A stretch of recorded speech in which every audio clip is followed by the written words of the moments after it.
Welcome back to another video tutorial brought to you by thevirtualinstructor.com.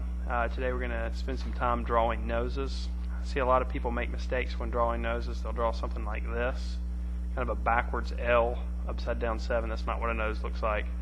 Or they'll go the cartoon route like this, and that's a little bit more on track, but that's not quite right. Or they'll do the standard W with the extra hump. All these things are the wrong thing to do. Okay. Basically, you can draw a nose using 4 lines, and then the rest is value. So the first line is going to be the inside part of the nostril. So there's one line. Then we're going to draw the outside part of the nostril. There's line 2. Then you're going to mimic what you did on the right side, on the left side. Pretty much make a mirror image of that. And there's your 4 lines. Now the rest is just adding value. So before we add value, we need to think about our light source. So I'll draw a little arrow to indicate where our light source is coming from.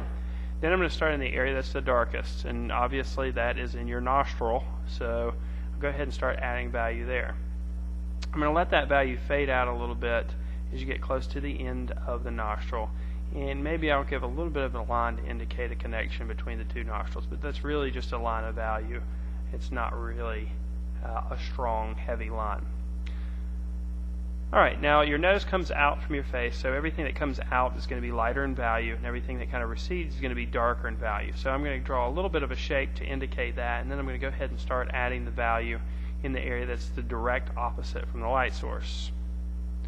And you'll notice during this video that I'm not using my fingers to blend, although I've seen a lot of people do a good job with that. I just feel more comfortable using the tip of the pencil to blend, basically. Just adjusting the pressure, and you can create a full range of value that way. It's a lot easier. So you can see I'm just kind of putting in kind of a mid-tone value to start to bring the nose out from the surface of the paper. And I'm just doing this all with value. I try to make my lines go in different directions.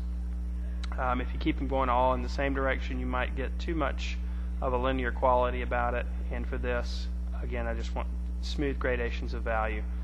So I'm just moving my pencil in little small circles or cross-hatching back and forth over the top of what I've already drawn.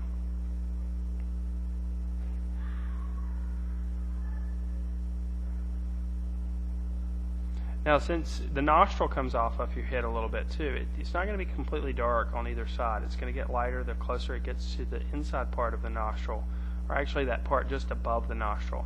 So you can see I'll leave a little bit of value right there, and go back and make the right side of the nose a little bit darker. Now, just because the light source is coming from the left side doesn't mean that we need to neglect the left side of the nostril when we're adding value. So I'm going to add a little bit of value on that side as well. Not quite as much.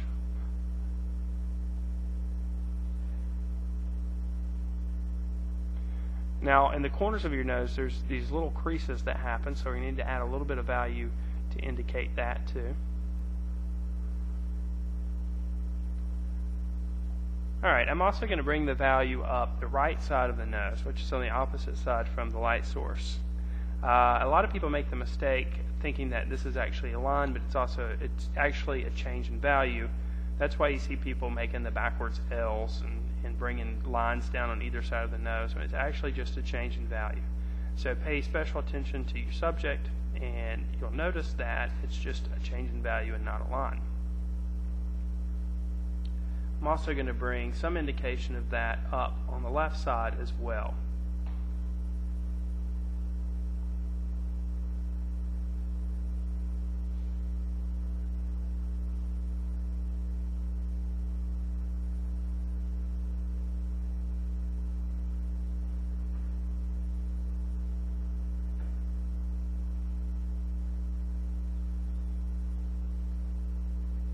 So even though the light source is coming from this direction, that doesn't mean that that bridge of the nose is completely blocked out. There is some change in value there. And remember, as I said earlier, anything that recedes is going to be darker in value, and anything that protrudes or sticks out is going to be lighter in value. That's a good way to think while you're drawing, especially when you're adding value.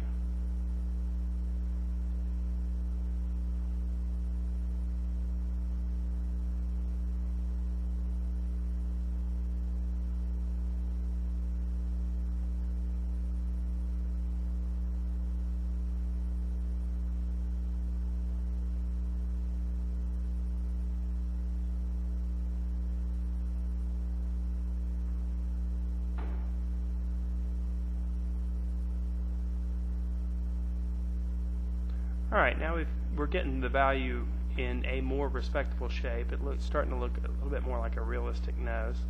And I could spend a lot of time working with this value. But at this point I think I'm going to move on to the area right underneath the nose. And there's a little place you've got down there that is, I like to call a mustache holder. And the way to draw that is you think about which side the light source is coming from. You just draw a line down, kind of a U shape on the bottom, and then you fill it in with value. I'm not really sure what the technical term for that thing is, but I like mustache holder. Then the value is going to skip a little space, so it'll be a little bit white, and then it's going to get darker as it proceeds down. Now, in this video we don't have a mouth with the nose, but the mouth would be directly underneath this area that I'm drawing right now. Now on the other side there is a little bit of an indication of value there. It's just not as strong because it is on the side that the light source is coming from. However, the little crease on the nose, it's going to cast maybe a stronger shadow because it is on the side where the light source is coming from. So we'll address that a little bit.